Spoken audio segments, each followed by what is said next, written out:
Hello, Rob here, and in this video we're going to be looking at the production context for Assassin's Creed 3 Liberation. Specifically, we will look at the production context for Valhalla in a later video. Remember, this is section B. In particular, we're looking at industries and context here rather than audiences in this particular video. We're particularly looking at global production and distribution. Again, theory-wise, same industry theories is going to be Karen and Seaton and Hesmer Gulch.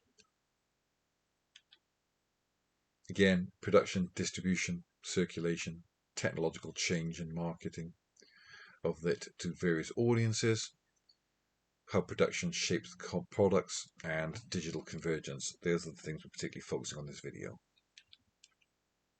Right now, as we know, the production company behind Assassin's Creed is Ubisoft, one of the biggest multinational games companies in the world. Right? That's an important term here. It's multinational. Right? They're a French company, but they've got divisions all across the world. And these divisions in different countries cooperate with one another. They collaborate. This creates synergy. Each of these different companies can specialize in a certain thing and work together to create that synergy. Now, as we said, they're horizontally integrated. So Ubisoft got a number of production companies that are involved in making video games. Now, the lead company that for the Assassin's Creed games is Ubisoft Montreal in Canada. Okay, so whilst they concentrated on making the main Assassin's Creed game for the PlayStation 3, because it was a PlayStation 3 exclusive at first, the production of Assassin's Creed 3 Liberation was handed off to Ubisoft Sofia. Now, this is an example of horizontal integration. It's different companies within the conglomerate working together to create synergy, to make sure that they're making their production as efficient as possible. Sofia, by the way, is the capital city of Bulgaria. Right? So we've got a perfect example of horizontal integration going on here. It's about people working together. Ubisoft Milan in Italy was primarily involved in the marketing and distribution of the games. So this clearly links to Karen Seaton's theory about conglomerates minimizing risk and maximizing profit, which also ties with Hesmer Gulch. So, Assassin's Creed 3 Liberation was part of the massively successful Assassin's Creed game franchise. So franchising that turns in, again, with Hesmer Gulch as a way of minimizing risk and maximizing your profit. People like to know what they're going to get. Video games are massively expensive. I mean, you can be spending easy 70 quid on a video game nowadays. That's a lot of money. If you're spending 70 quid, you want to know that that's money well spent, that you're going to like that game. You don't want to take a risk. So that's why you stick to franchises. You played them before, you know you like them. It's a safe bet, right? Especially when you consider how expensive these games are to make. It can cost hundreds of millions of dollars to develop a new video game. You don't want to risk that kind of money. So you make sure you're making something you know the audience likes. Okay? So, as I said, Ubisoft Sofia in Bulgaria was the main company involved in making Assassin's Creed 3 Liberation, and it was launched simultaneously with Assassin's Creed 3 for the PlayStation 3. So it was a joint release. They were meant to work together. Hopefully, what they wanted to do was buy both. Now, why was that significant? It was because the PlayStation 3 had been around a while, but the portable games console for Sony was the PlayStation Portable, the PSP. That was being phased out, and Sony were introducing a new portable PlayStation game console called the Vita, which was more powerful, and had power that was not far off that of the main PlayStation 3. So we're going to straddle the gap between the eighth generation and the ninth generation of games consoles. So the game was originally exclusive to the PS Vita, but in 2014 they then what's called ported it. So they released the version on other consoles as well. So it was released on the PlayStation 3, but it also wanted the Xbox 360 and PC, Microsoft Windows, so you could play it on a computer. So originally it was just an exclusive for PlayStation 3 and PlayStation Vita, but once they'd exhausted those markets, they released it on other platforms as well.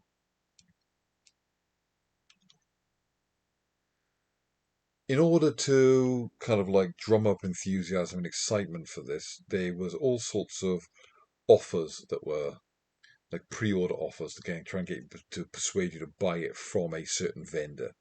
So, physical bricks and mortar stores like Game, or hybrid retailers, or even pure digital retailers like Amazon, or um, Ubisoft's own distribution company. Basically, they would offer certain things to persuade you to get you to buy it from them. DLCs, downloadable content, was one of those things. So if you bought Assassin's Creed 3 for the PlayStation 3, you could link it to Assassin's Creed 3 Liberation on the Vita. And the idea was there were certain levels you could only play if you had both. Right? There were also other enticements, various exclusives, like you could have the ability to play as Connor or Aveline, depending on if you had both versions. There were things like multiplayer skins you could get, ammunition pouches. This DLC, for example, came with a pre-order exclusives. So you could have a ceremonial dagger, an alligator hunter hat, an upgraded poison darts pouch, and a McCandle bodyguard multiplayer character. If you bought this version of the game, you wouldn't have any of that if you got it somewhere else. It was like an enticement to get it from them rather than somebody else. There was also promotional DLC, from other companies as well that would have their own different, enticements. This one specifically was for PAL regions. PAL is the television system that we use in the UK and Europe, as opposed to the NTSC system they use in America, for example. Assassin's Creed 3 was released on the PlayStation 3 at the same time as Assassin's Creed 3 Liberation was released on the PlayStation Vita. A brand that's owned by a company is known as its IP, its intellectual property, and Assassin's Creed is a massive IP. It's Ubisoft's probably their most important IP, as it's one of the most successful video game franchises of all time, right? It's also what we call a known property. It's something that the audience already know. So it's a less risky proposition if you're going to bring out a new version of Assassin's Creed rather than invent an entirely new game. So you use known properties as a way from a successful franchise, as a way to promote a new console. If you were a hardcore Assassin's Creed fan, then the only way you could play Assassin's Creed 3 Liberation was to get a PSP. So what they wanted you to do, and as you can see, you've got this branded pack, these like bundles they call it, right? You could go into your local video game store, whether it be Game or HMV or whatever, and you buy your Assassin's Creed 3 branded PlayStation 3. So you've got the game and the console. And maybe you'd buy the Vita as well. Maybe you're not normally a portable gamer.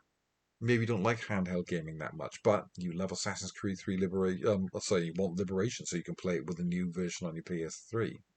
So you might buy both together.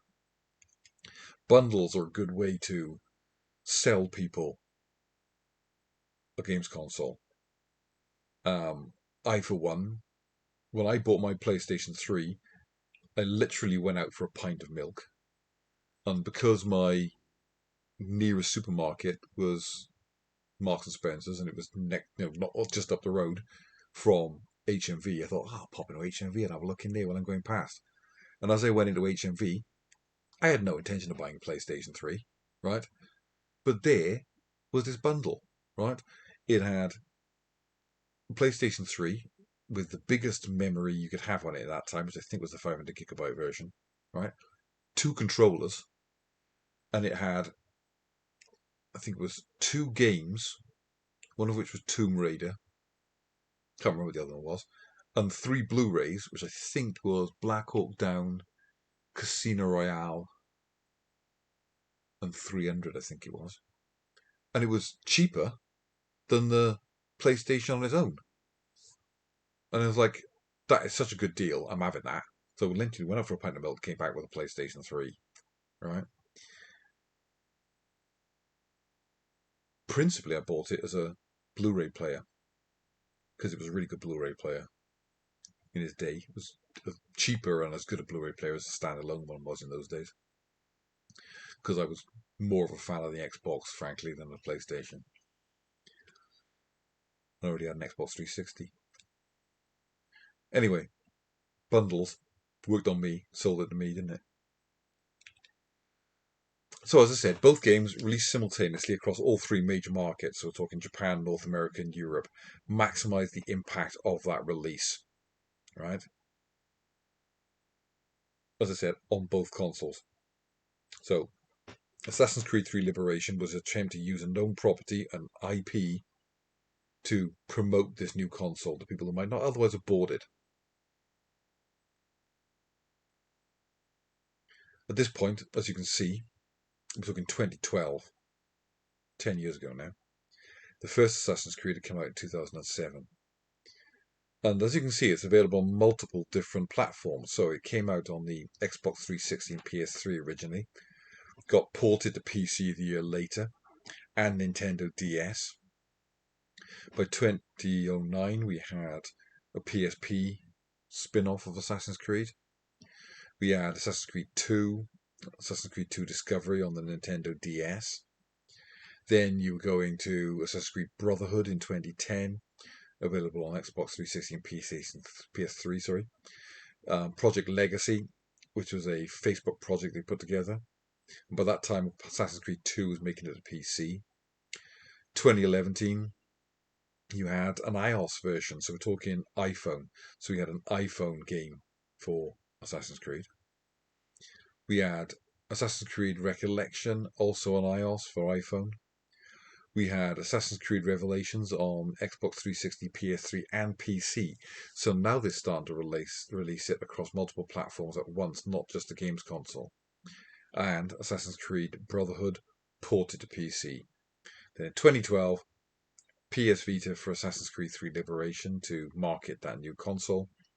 And Assassin's Creed 3 released on Xbox 360, PS3, and PC simultaneously. It'll be another 2 years before Assassin's Creed 3 Liberation made it a PC in 2014. So as you can see, a staggered release platform that is trying to target every major technological platform, whether it be Xbox 360, PlayStation 3, PS, Nintendo DS, and iPhone. Interesting, no mention there of any Android versions.